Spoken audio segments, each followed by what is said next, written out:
The Los Angeles Rams are far and away the favorites, not only in the NFC, but in the NFL to not just make, but win the Super Bowl. And the reasons, Sammy, are obvious. Where should we start? How about the defense? There's a lot of talk in today's NFL about who the best defense in the league is. Broncos and Texans are probably two of the main teams that people talk about. Packers and Seahawks are in the discussion. But guess who has the best scoring defense in football, Sammy? The LA Rams. 16.3 points per game. Rams defensive coordinator Chris Shula is doing a hell of a job with that unit. Could easily be a head coach next year. And this year, this unit is solid everywhere you look. The defensive line, Jared Verse, Kobe Turner, Poona Ford. What a free agent signing Poona Ford has been for the Los Angeles Rams. Braden Fisk, Byron Young, outstanding defensive line unit for Los Angeles. Nate Landman as a linebacker is flying around, playing downhill. Plus, the secondary has been great, especially Cam Kitchens at safety has been outstanding as well. This is a championship caliber defense. This is a defense that you can win a Super Bowl with because this offense is absolutely unbelievable. Puka Nacua and Davante Adams are the best wide receiver duo in football. To me, Sammy, I don't know how you feel about this. Davante Adams might be the best red zone wide receiver I have ever seen. Like he's got the most 1 yard touchdowns in NFL history. Now, the debate there would be Davante Adams versus Calvin Johnson. Yeah. And to me, that's a debate between Calvin Johnson was more just like unstoppable, where it was like you knew he was running a fade and it didn't matter, right? Davante Adams is unpredictable. You don't know whether he's going to run the fade or he's going to run the slant because he's so unpredictable with his releases. You don't know which way he's going to go. So to me, it's definitely a discussion, but Davante Adams has a really, really good argument. I think Davante Adams this year has scored more touchdowns in a single season than Calvin Johnson ever did. So Davante Adams going absolutely crazy. He's an unbelievable red zone receiver, first ballot Hall of Famer, absolutely unbelievable player. But with Davante and Puka, this run game with Kyron Williams and Blake Corums is solid as well. Okay, the offensive line has been great too. 7th in both pass and run block win rate. Plus, they're the first graded run block offensive line by PFF. So the offensive line is playing its butt off as well. But Sammy, we got to talk about the quarterback. Matthew Stafford is the league MVP. PFF's first graded passer, leading the league with 30 touchdowns, 2 picks is absolutely unbelievable for Matthew Stafford. He is playing at the highest level of his career with a back injury at 36, 37 years old. Like this guy is doing things that we didn't even think were possible. Sean McVay is making his claim for the best head coach in the league as well. He has proven it year after year after year. He deserves to be in that conversation. Plus, this Rams team has the playoff experience, especially with Matthew Stafford, especially with Sean McVay. They experienced the playoffs last year. Again, we saw them in the playoffs last year. They could have beat the defending champion Philadelphia Eagles. They were right there. It just took Jalen Carter dominating on a couple of plays to take them away from that. But again, this team is playoff experience. They're battle tested. Is there really any downsides with this team? I'm not seeing it. Maybe the special teams, they lost that game earlier this year because of special teams to the Eagles. Maybe that comes back to bite them. But I think this offense and this defense, this head coach and this quarterback are all just too good to really see that. But, and by the way, they have the Falcons pick in the 2026 draft that could end up a top 5 pick, definitely top 10, where they could either get another elite piece to help them contend for years to come, or they could draft Stafford's replacement, sit him a year, have Stafford play 2026, and then, McVay preps him for taking over in 2027. So it's all coming up Rams right now, Sammy. Everything is coming up Rams right now. And I believe the Los Angeles Rams are going to be holding up that Lombardi trophy at the end of the year, Sammy. Sammy, what do you think? Is it the Los Angeles Rams year? Will they win the Super Bowl here in 2025? My pick early on this year was the Bills. And as much as I want to stick with that, I'm still going to. For now, I'm going to hold on to the hope that the Bills somehow find a way to turn it around. But it's not looking good. It's not looking good at all. Luckily for me, I also picked the Rams to go to the Super Bowl. So if the Rams go to the Super Bowl, they're my pick. Okay, they are. And if they win, they were my pick all along. Anyway, Amen. Anyway, look, Matthew Stafford is 37 years old. He could play for another 5 years if he plays like this. You could definitely draft a replacement for Matthew Stafford. You could probably, or you could execute on this.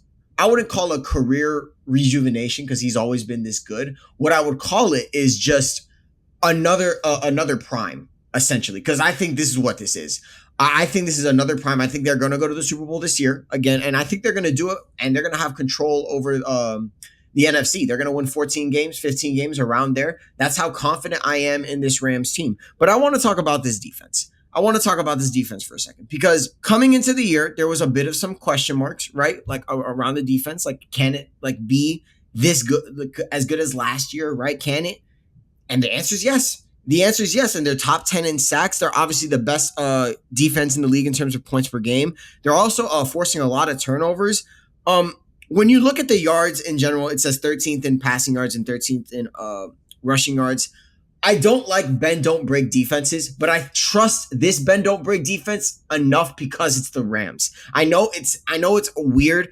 It's weird logic, but this is just the trust that I have in an organization that has won a Super Bowl in the last 5 years. As far as the running game, I think the running game is good enough. We're in a pass-heavy league right now, and what you need is a running game that's good enough. 22nd in the league isn't pretty, but Kyren Williams is one of those guys who I expect to get a couple of chunk plays every single game. And Blake Corum is also really good as well. And then let's talk about these wide receivers, man. Puka Nacua. Puka, my sweet Nacua. He would have been the offensive player of the year had he not gotten hurt. He would have been, although it's hard because the guy across the pond, Jackson Smith-Njigba, has been fantastic. And he's probably going to win offensive player of the year this year. I can't believe coming into the season, we saw a wide receiving room of Davante Adams, Puka Nacua as your two wide receivers, and put whoever you want as the third one because you have Davante Adams and Puka Nacua. Like, what are we talking about here? And then they can insert whatever tight end they want, right? Like, you could put Tyler Higbee, it could be Parkinson, right? It could be whoever. And that's the thing. That's what makes this team dangerous because Matthew Stafford is so good. Yeah, Puka can be out a couple of games and it'll be like nothing. It'll be like nothing even happened. Puka missed a couple of games this year. Then they blew out the Jags in London. Okay, they blew them out. Okay, it wasn't even close. Right, I bet the Cons really like seeing that. Anyway, this team feels inevitable.